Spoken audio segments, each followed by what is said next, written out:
लेके कहूँगा कि बजरंग बली का सिंह के बाजून जरूर। क्या बात। हाँ जी देखिए बजरंग बली की ताकत और उनके भक्त की ताकत आप खड़े खड़े हम लोग को जो शरीर गर्मी आ रही है। बजरंग बली का एक भक्त किस तरीके से प्रदर्शन कर रहा है और किस तरीके से क्या 18 बनाम 80 18 क्या इसे तो अच्छे पहलवान नहीं कर पाएंगे। खड़े खड़े क्या कर लोगे नहीं भैया हम कर नहीं पाएंगे, बैलेंस बना लेंगे बट बैलेंस नहीं बना पाएंगे। खड़े बैलेंस खड़े बोलते बोलते हम लोग बॉडी में जो गर्मी आ जा रही है, ये बेचारे लगातार और इनके आधे घंटे से मेहनत कर रहे क्या हैं। कह रहे हैं आप? हम ये बोल रहे हैं कि हम लोग खड़े खड़े जो है बॉडी में जो है मतलब कि लगातार हम लोग जैसे गर्मी आ रही है। आप जो है घंटे पसीने को माथे पे ये मेरे भी आ रहा है, मेरे भी आ रहा है। आपके भी आ रहा है।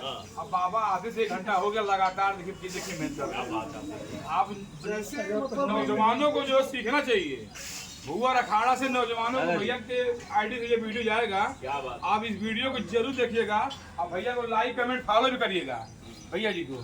क्या देखिए आप किस तरीके से हाँ दादा है। हम लोग बोलते बोलते जो बॉडी में जो मतलब की गर्मी हो गई, गर्मी आ गई, ये देखिए हम लोग की एनर्जी जो है मतलब की क्या बात सही है। वाह। पापा देखिए मतलब भाग रहे हैं। जैसे ये जब करते हैं तो लगातार करते रहते हैं।